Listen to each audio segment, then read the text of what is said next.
This episode is sponsored by Smart Travel, a new podcast from NerdWallet. You know that one friend who always finds the best travel deals, picks the right cards, and somehow ends up in first class for the price of coach? How do they do that? Well, Smart Travel is like that friend, but in podcast form. They cover all things travel finance, like which travel cards earn their keep and which are just heavy, shiny metal, and planning group trips that won't ruin your budget or your friendships. So travel smarter and spend less. That's the key with help from NerdWallet. Follow Smart Travel wherever you get your podcasts. Armchair-Explorer is a part of the Voyescape podcast network. Check out all of their shows from around the world at voyescape.com.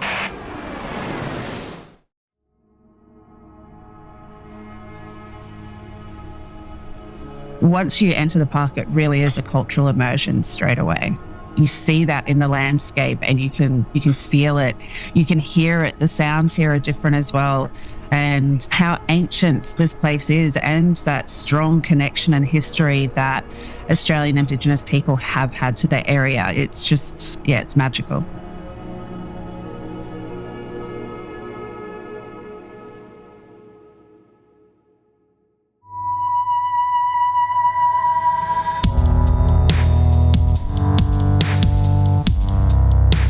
Hey guys, welcome to Armchair Explorer. My name's Aaron Miller. I'm a travel writer and your host. And today we're going on a journey that I have genuinely been wanting to make for a long, long time. The Northern Territory of Australia, the top end as it's known. We're going to start in Darwin, the capital of the region. Then we're going to fly into Arnhem Land, one of the most remote places in the country, home to the largest collection of Aboriginal rock art on Earth. Then head to the Finnis River and 50,000 acres of working outback cattle country where the crocodiles swim past our lodge sometimes, and a proper Aussie bloke nicknamed Fingers is going to tell you a story about a goose that will make the hairs on the back of your neck stand up. For real, guys. And finally, we'll finish our journey in the heart of the continent to a place, a sacred place, that has been pulling people towards it for 30,000 years and more. Uluru. This is a guide to the destination, but it's also a journey, an adventure, and it's one that you can take too.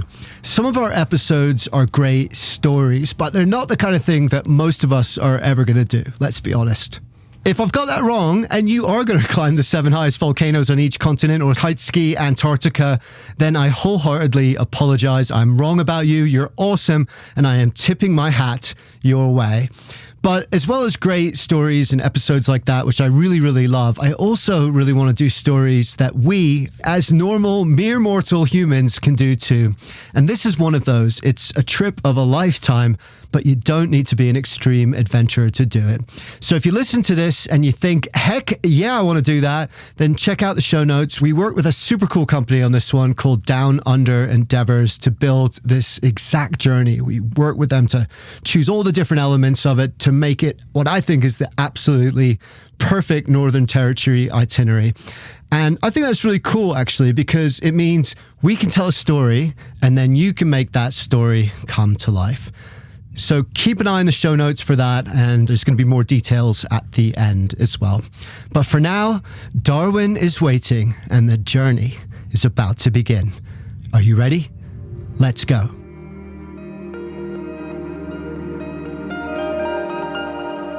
The first thing you notice in Darwin is the light, the way it falls in the late afternoon, gold and amber over the Timor Sea. Darwin sunsets are not subtle, they scream in colour, soft pink into burnt orange into gold that rises from the water as much as it falls from above. And on Thursday and Sunday evenings from April to October, the whole city goes to watch the sunsets, which I love. Any city that truly appreciates a good sunset is a city that I know I'm going to get on well with. Our first stop is Mindle Beach Sunset Market, 400 stalls spread across the sand. The smell of satay cooking and fresh barramundi hitting the grill. Musicians and fortune tellers, and a man selling something he calls crocodile on a stick, which is presumably exactly that, a crocodile lollipop. In the morning, we walk the esplanade as the sea breeze comes in off the harbour. The city has a loose, tropical ease to it. It's a place that slows you down quickly. We spend the days wandering, eating, sipping, tropical warmth, music, art, and ocean. But that wild north is calling. So on our third day, we rise early and board a small plane bound for Arnhem Land.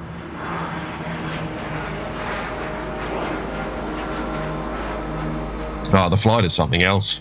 So you take off from Darwin and your usual deal, you take off, you see the surrounding city and et cetera, and then very shortly after that, you're going over just open country and you see nothing but nature.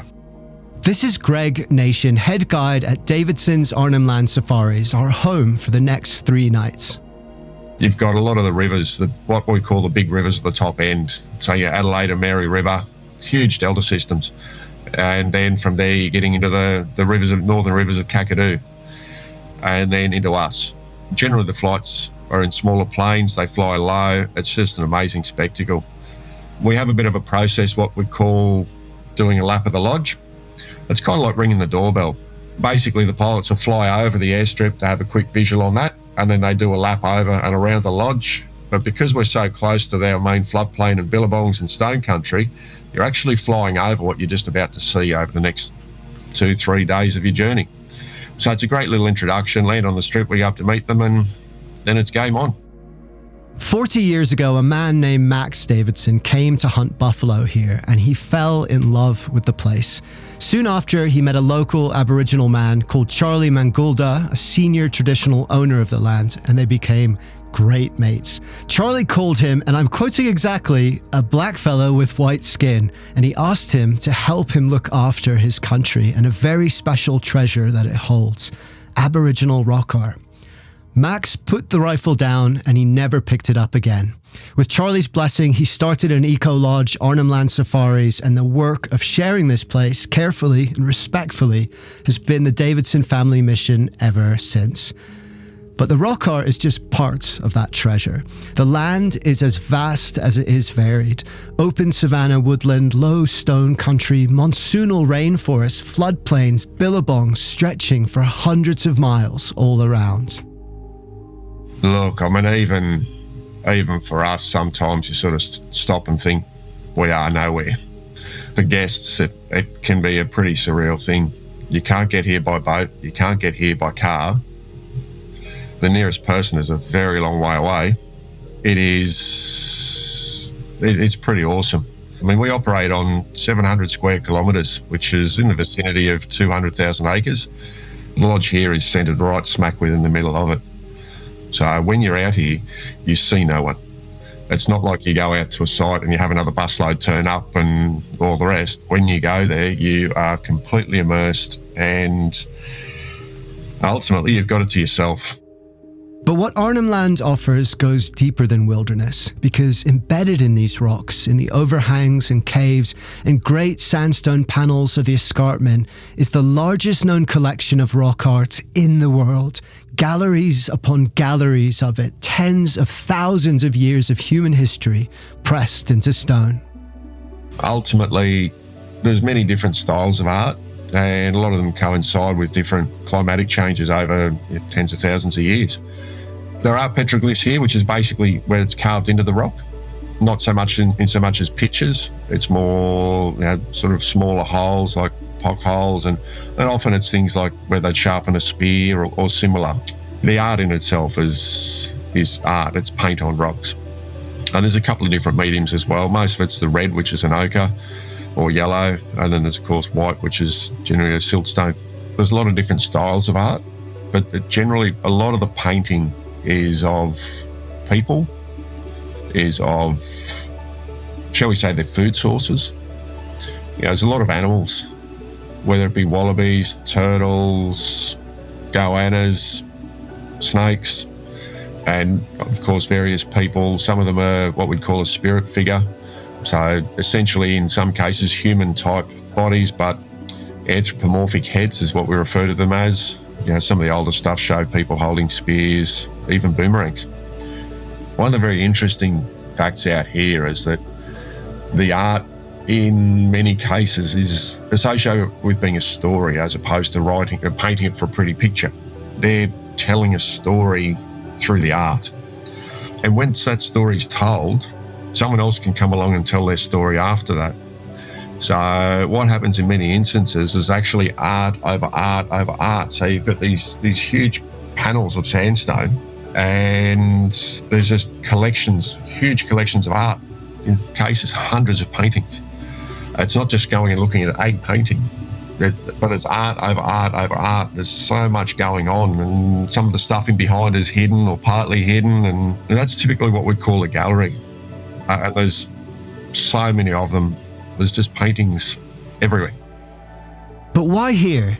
Why is the arts of this place more prolific than anywhere else on Earth? The answer, Greg says, is simpler than you might think. We have a lot of water. We have a lot of shelter and shade in the form of the rocks, caves, etc. So we've got, with the water comes food. So there's food, there's water, there's shelter. There was a reasonably high population, or dense if you like, and then at the same time there was probably easier living than, say, the desert country, where they have very limited water and far more limited food. So it's believed there was probably more time, and therefore culturally they are prolific painters. So there's a lot more sites or galleries or whatever, because some of the sites will incorporate 3, 4 or many galleries that we see, that one and that one and that one on the way to that one, and then we see those ones on the way back. We were at a gallery just yesterday where most of the art, pretty safe to say, would have been between 10 and 20,000 years. And, you know, I often will say to guests and think to myself, imagine what it would have looked like to be here when it was getting painted. Sometimes you just got to put that imagination in your head and just think, what would it have been like? What would they have looked like? And you realise that, I mean, what is ancient history? It just rewrites books. It's a very humbling experience for me. I consider myself fortunate to be able to share it with people. And there is still so much left to find. An anthropologist who spent years working this country has catalogued more than 150 galleries so far, and he's not even scratched the surface. New sites are still being uncovered, and the story of Arnhem Land is still being revealed. To see Aboriginal art in an art gallery or a museum is beautiful, but to see it here, on the same rock, in the same light, in the same landscape where it was made thousands of years ago, is something else entirely. It transports you. And now that we are coming to the end of our stay in Arnhem Land, that is exactly what Greg is hoping we leave with. Well, I suppose a greater understanding of the culture, but the way it was, an understanding of how they lived, how they survived for so many thousands of years on what is some pretty hostile country. There's plenty of absolute beauty out here. Yeah, the landscape without the art is worth experiencing. The wildlife is worth experiencing. There's just so much to see. And then, of course, there's the cultural side of things. It is a living museum.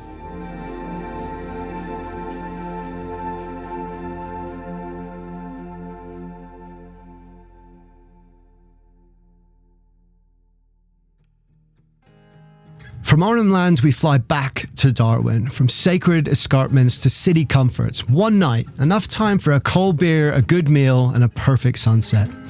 Tomorrow morning, we wake early and take to the skies on a helicopter bound for Finnis River Lodge. The man who knows this country better than almost anyone is Peter Taylor, known around here, and this is a whole other story involving too many beers and a very painful lesson about fishing for crabs that we don't have time for in this episode. He's known as Fingers. He's been on this land since 1989, and his eyes still sparkle every time he talks about it. We find him at the fire pit as the sun goes down over the floodplain, golden light catching the water between the trees, and we sit down with him for a chat.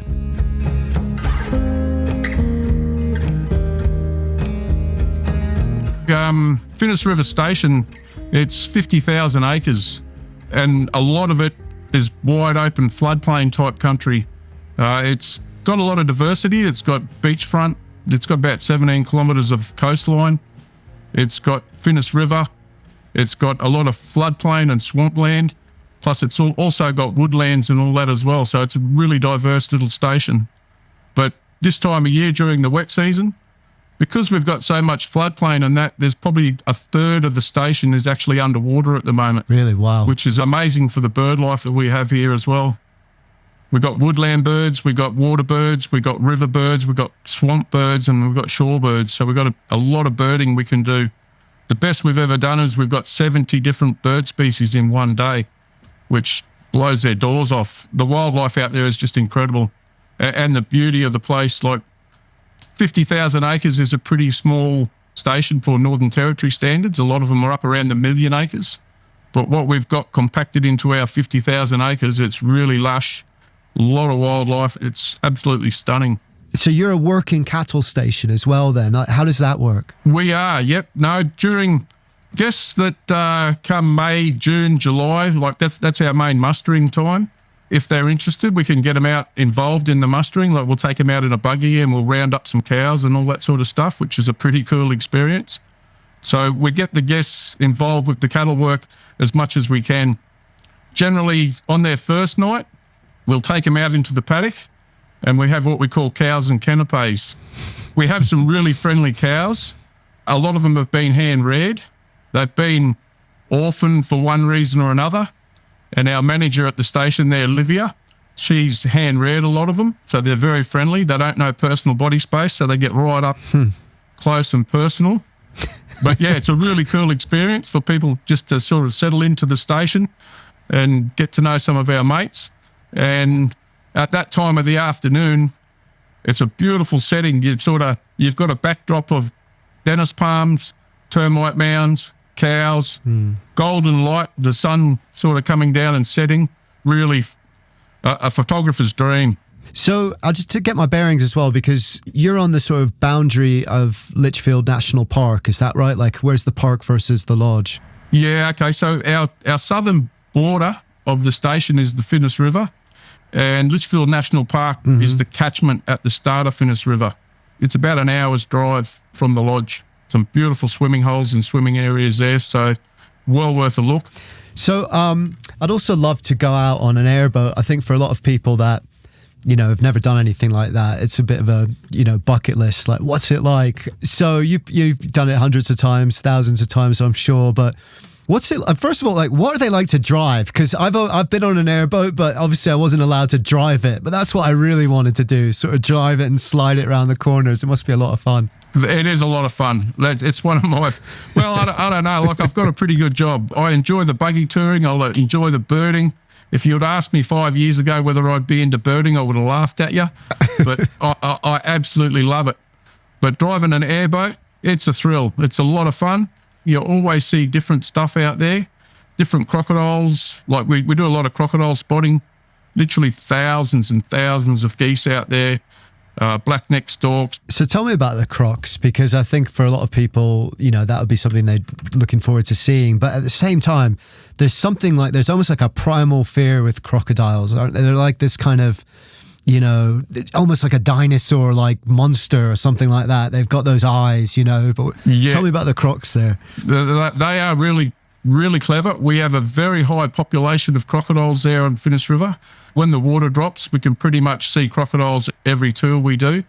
They pretty much are a dinosaur. They've just got a bit smaller. Amazing predatory animals. They can give our cows a bit of a hard time because they're a protected animal. When the river floods, all the water comes out over the floodplain, so do the crocodiles.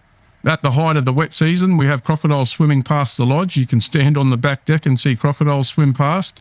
And sometimes during the middle of the season, the crocodiles will sit on the bank and we'll get right up next to them and they'll just sit there. And it's really cool to be that close to a big, awesome animal like that. Yeah, absolutely. Have you had, in the 30 years or so that you've lived there, you must have had a couple of, should we say, intimate encounter, or hopefully not too intimate encounters with crocodiles? Yeah, I have had a few. Right behind where the station house is, there's a big wetland, and I used to knock off work and take the shotgun down to the side of the floodplain because there'd be just thousands of magpie geese and that there.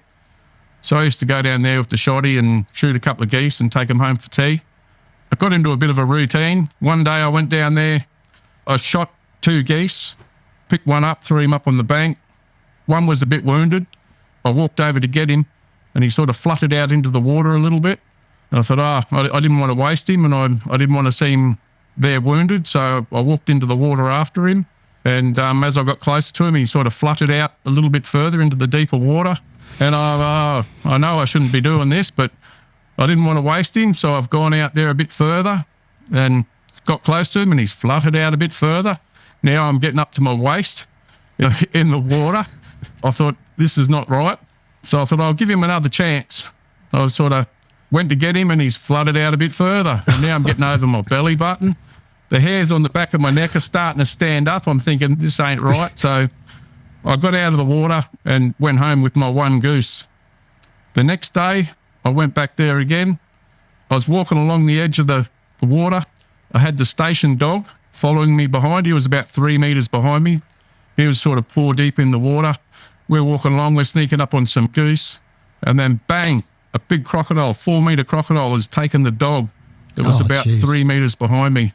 Oh. And that crocodile would have been there the day before when I was up to my belly button. Oh. So I probably spooked him with the shotgun shot, but he definitely would have been there. So he was there waiting for me to come back. Oof. And unfortunately, the station dog got it. He was only about 3 metres behind me and he's just grabbed the dog. So that was a close call. So do you think the crocodiles are smart enough to, like that, he knew you were there but was maybe a bit wary of you the first time? Exactly. So he stayed in that place waiting for you? Exactly. Because I'd made a habit of going down there, shooting a couple of geese in the afternoon and taking them home for tea, he was onto me. And he was just like, the crocodiles have got all the patience in the world. They're not going to come running up the bank 10 metres to grab you off the bank. They're going to wait for you to come to them. So he's just going to sit there and wait. He knows what I'm doing. And he was sitting there waiting for me. And unfortunately, the dog decided to join me that day and he got the dog. So the dog's pretty much saved me. And terrifying to think, like the way I was sweating as you were describing that story, getting deeper and deeper, and the geese just floating out. I was like, just come back to shore, Peter. But you know how your instinct kicks in, and the hairs were standing up, and I just knew this is bad. Yeah. I'm in a bad situation here. I need to get out. Suddenly you're like, what am I doing? Exactly. The things we do. Well, I'm glad he didn't get you, mate. Yeah, and I'm older and wiser. Yeah, exactly. When you survive those things, that's where I guess the old and the wise come from. Exactly. So, yeah, exactly. Could live to fight another day. So we've talked about some of the wildlife, but you mentioned earlier these termite mounds. I wonder if you could describe them, because for someone that maybe hasn't seen a photo, like what are they like? It's amazing. They are incredible. We've got cathedral termite mounds. They can be up to 7 metres tall. They're like this big monument in the paddock. We've got about 300 different types of termite on the station, but the 2 really good ones are the cathedral termite mounds, which are just amazing. You get them at sunset or sunrise and you get all the shadows on them and that. They're really amazing and really important for the ecosystem as well.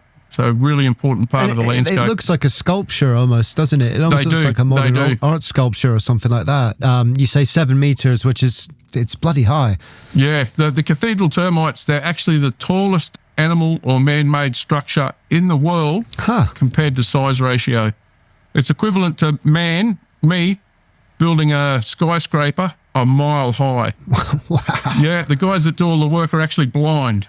So they're doing it all on instinct. They're doing it without a foreman or a supervisor, and they're just doing their own thing, and it's all on instinct. It's incredible.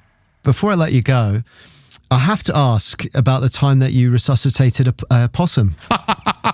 You have done your homework. Okay. Me and my wife, we're members of a group called Wildcare. How it happens, if there's an animal orphan like a wallaroo or a wallaby hit by a car, people will stop, they'll check the pouch, they'll hand it into a vet. The vet will make sure it's okay and then hand it out to a carer. That's usually me and my wife. The carer will raise it up and then sort of release it or get it ready for a release. A lot of the carers that have wallabies and wallaroos in town will bring them out to me, and I'll just gradually dehumanise them, put them in a bigger and bigger paddock and get them used to going back to the bush, open the gates and they come and go, and then they go back to the wild. So at one time my wife had a little possum and it was hanging in a little pouch off the side of our bed. And it was only it could fit in my hand. And I've come home from work and I've had a bit of dinner and I was just sat on the bed and I'm watching TV, I'm watching the news. And my wife's come in to feed the possum in the pouch and she's checked in the pouch and there's no possum. So she said, "Have you seen the possum?" I said, "No, I haven't seen the possum. I'm watching." So she's checked the whole bedroom, looked around, could not find the possum. "You sure you haven't seen it?" I said, "No, I haven't seen the possum." And then she said, "You're not sitting on it, are you?" I said, "Don't be silly, as if I'd be sitting on the possum. I'd know if I was sitting on the possum." So she's checking around. "Get up." So I got up, she's pulled the sheets back, and here's this possum. And it's flat like a pancake. And I thought, oh, God. And she's picked it up all sad because it looked like it had died. So she's picked it up and she's carrying it out. And I'd just seen a little twinkle in its eye as she's carrying it out. And I said, "Wait, bring it back here for a sec." So I've got the little possum. I hold him in my hand. I put my lips around his mouth and I blew him up. And I watched him expand a little bit and go down. And I blew him up again. I did this a couple of times. And then he let out a bit of a cough and come good. So I resuscitated that possum. That is the greatest animal rescue story I've ever heard. That's incredible. There you go. You're a legend, Peter. There you go. The things we do. That's brilliant, mate. Yeah. The things we do. And I mean, and a lot of people wouldn't. And I really respect that as well, because you're not just out there sharing this place with guests. You genuinely care about it so much. And it's a part of, it's seeped into a part of your blood and your soul. And there you are, you're out actively caring for it and helping to make it a better place too. Yeah. No, I absolutely love the bush, mate. I respect it, love it. And it's a joy to be in. I think it's very therapeutic for people to, get out in nature as much as you can.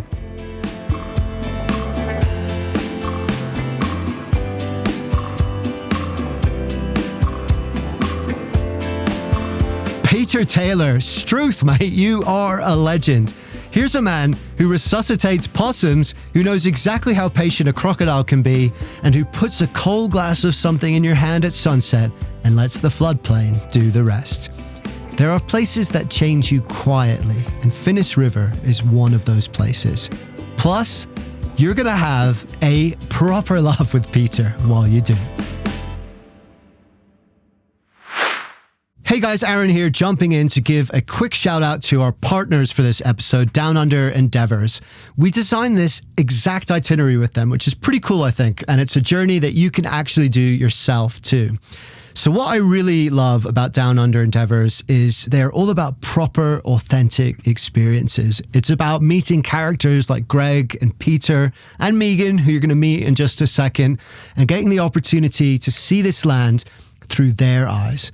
It's about wilderness, wide open spaces, and ultimately sharing what makes Australia extraordinary, whether that's ancient rock art safaris, dodging crocs, or watching the sunrise over Uluru, or something entirely your own. This was a trip that I thought would be really cool, but you can design your own itinerary too. So check this out. Armchair Explorer listeners get $500 off any trip.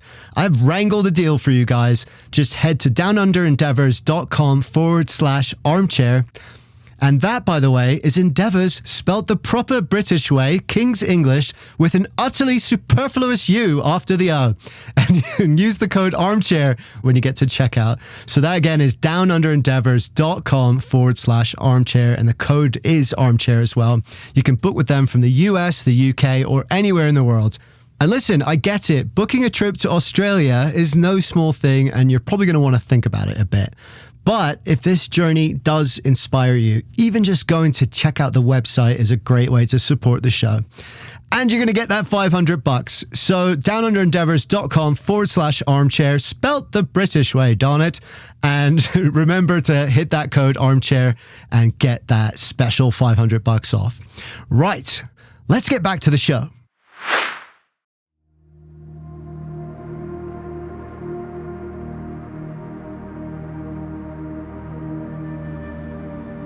From Finnis River Lodge, we fly south, the land changing beneath us as we go.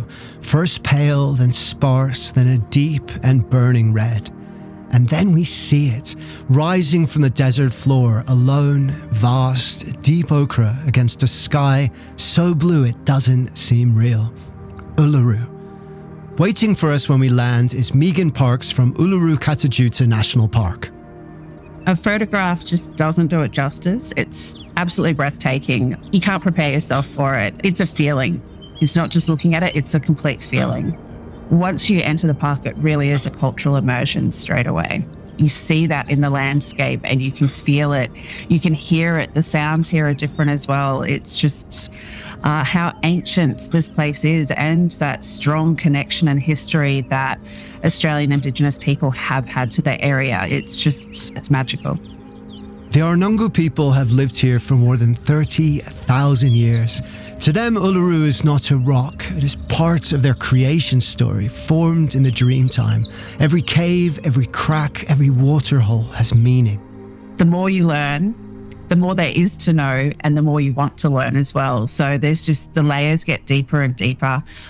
And with Indigenous culture here in Australia, you earn knowledge. So you get to learn a surface layer when you don't know much. And once you know that and you use that information respectfully, you get the next layer and the next layer. And the stronger your relationship is with the locals, the more they want to share with you as well. So it feels like there's an endless amount of information to learn. So to be walking around on the same paths and going into caves that people have been going into for more than 30,000 years, it blows your mind. Uluru, or Ayers Rock as it was formerly known, stands 1,142 feet tall and it's 5.8 miles around. Ernest Giles, the first European to see it, called it the remarkable pebble, which is somewhat understating the fact, but it is a single block of sandstone, taller than the Eiffel Tower, rising suddenly from the flat desert floor as if placed there by supernatural forces. Uluru is the biggest sandstone monolith of its type in the world, and it's also an Inselberg. So what we see above the Earth's surface is just the tip of it. It goes beneath the Earth's surface up to about 5 or 6 kilometres. It goes down beneath us. We're only seeing the top, so an inland iceberg, basically. I love when it's people's first time out here. So as we're driving out, I'd always ask, whose first time is this? And I'd stop on the way and we get out at this viewing point where you get that iconic view that you see in the photos and jump out. Everyone gets the photos and I'm getting goosebumps now talking about it, just seeing the look on people's faces and them appreciating it for the first time. So we get that beautiful distant view, we jump back in and then I drive them right up close. And that's where you can really appreciate the size of Uluru. It's just enormous. And as you go around to different sides of it, the features are so different to what you see from that distant view. But Uluru is only half the story, because next door, visible from Uluru's western face, is Kata Tjuta. And though it's less well known, it is just as important. If Uluru is the heart of this park, Kata Tjuta is its soul. So Kata means head and Tjuta means many.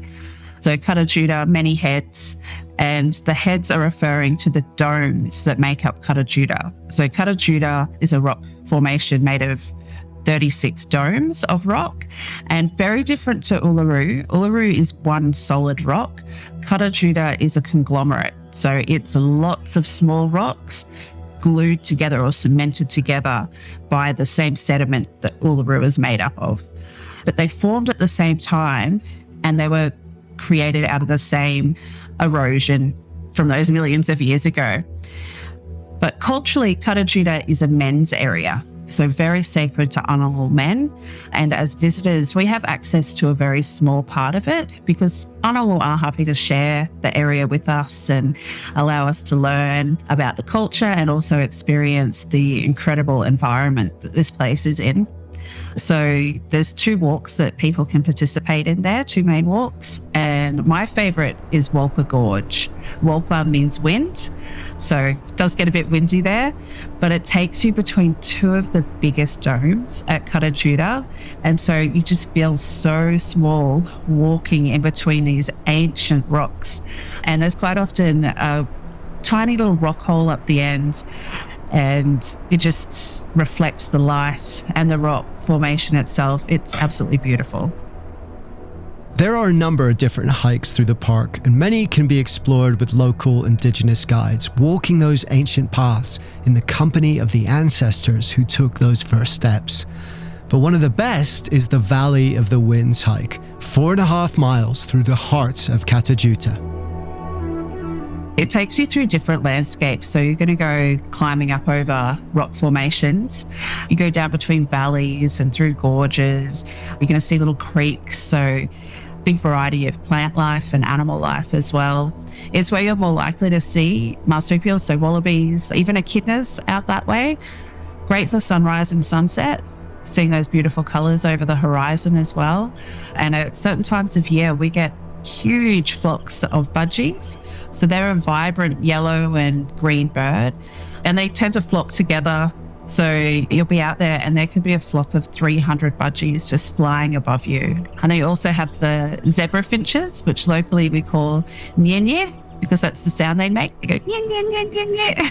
And they're all out there, beautiful. There are tons of different ways to experience the park. Indigenous-led walks that take you deep into the cultural story, twitching across a landscape that holds more than 170 species of birds, bike rides, Arnongu bushwalks and workshops, and at night some of the darkest and most extraordinary skies in the world. But we're near the end of our trip now, and we've only got 2 days here. So I asked Megan how she would spend them. I would definitely recommend a sunrise and a sunset at both Katajuda and Uluru. So you got to fit in both at each of them. And I even recommend to people that you flip the locations, as in we have viewing areas that we say, this is great for sunrise or this is great for sunset. If you're here for a few days and you have time, flip them, do them in reverse. One, you get the spot to yourself because everyone's going to be at the other one. But you get a different perspective. You get more of a silhouette and the sky lights up. But my favourite walks that you definitely have to do would be the Kunia walk down to Mutijulu Waterhole. It's stunning. You get to see the waterhole that is there most of the time. It's not permanent, but it's the most reliable water source. And the Mala walk, again, walking that ancient trail of the ancestors of the Anangu, and it ends down at Kanju Gorge, which is the most vertical and sheer rock face you're going to see around Uluru. My favourite time to do that walk is actually at sunset. The sun hits it in the right way and it just glows. Definitely doing a sunrise out at Katajuda Dune View. You get an incredible view of the profile of Katajuda, so seeing many of those domes, and you can also see Uluru off to the side as well. So you get an incredible view of both of them.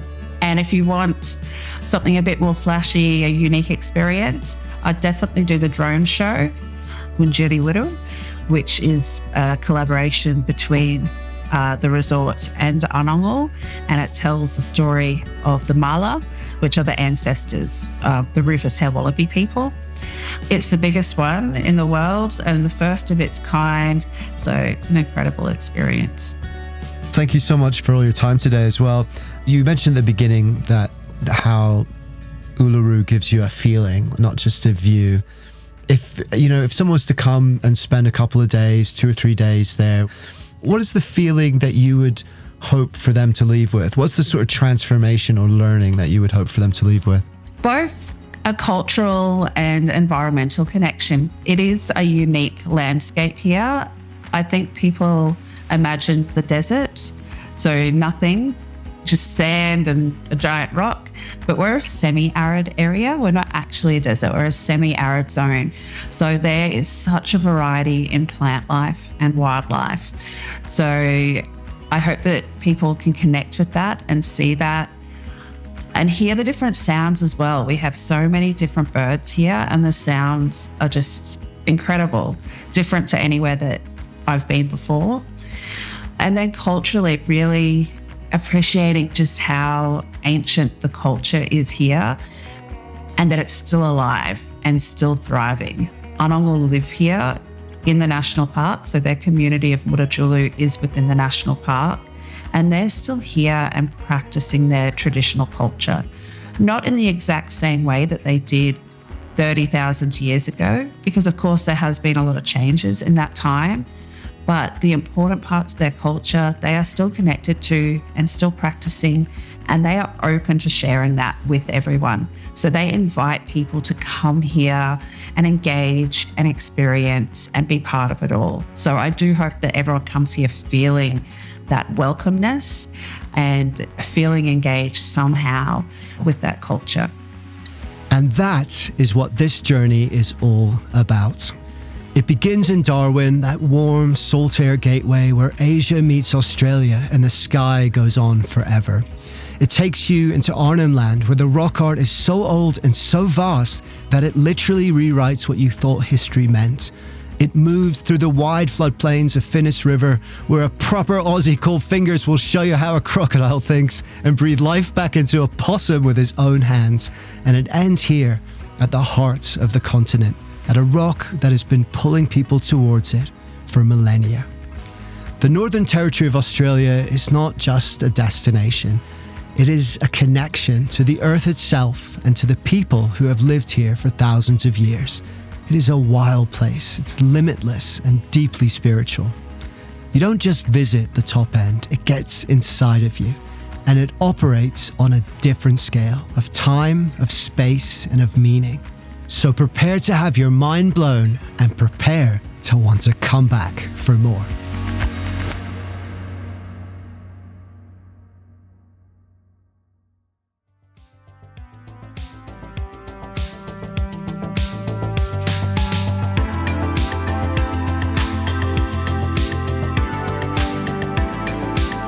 Thank you to our guests today, Greg Nation from Davidson's Arnhem Land Safaris, Peter Taylor from Finnis River Lodge, and Megan Parks from Uluru Katajuta National Park.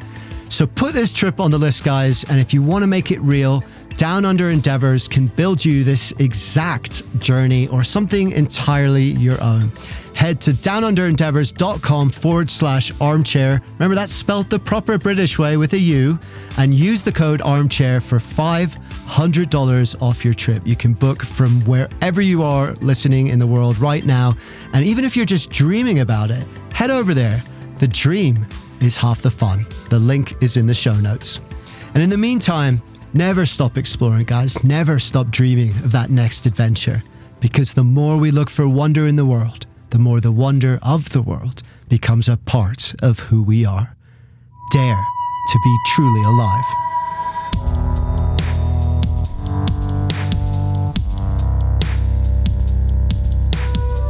Armchair Explorer is produced by Armchair Productions. You can find our other shows at armchair-productions.com.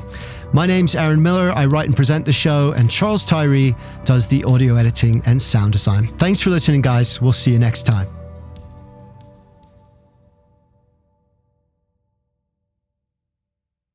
If you love travel but don't always have time to plan, we've got a podcast for you. It's called Travel in 10, and in every episode, in about 10 minutes, we give you a smart, practical overview of destinations all around the world. We cover what to see, where to stay, where to eat, and what actually matters when you're planning out a trip. It's designed for real life. Listen on the way to the airport, in the car, or while you're thinking about your next getaway. So if you want expert advice, zero fluff, and travel inspiration that you can actually use, search for Travel in 10 wherever you listen to podcasts, or you can also find us at voyescape.com. If you want to travel more, ideally in luxury, but without the luxury price tag, this show is for you. I'm DeAndre Koch, and on Revolutionizing Your Journey, I use my unique vantage point as a financial advisor to break down exactly how my wife and I leverage credit card points and miles to fly business class, stay at 5-star resorts, and take bucket list trips for a fraction of the cost. Each week, I share real strategies packed with actionable tips and interview some of the smartest travelers in the game to help you revolutionize the way you travel. Travel well, live boldly, and find Revolutionizing Your Journey wherever you get your podcasts. The New York Times named the Frommer's Travel Podcast one of the 13 best for travel. Why did they like it? Well, they said, and I quote, "With charisma and candor, Pauline Fromer discusses the charms and ongoing transformations of places near and far, whether on the islands of Hawaii or on safari in Tanzania." Pretty nice, huh? We post new podcasts weekly, talking about travel from every angle. I hope you'll tune in.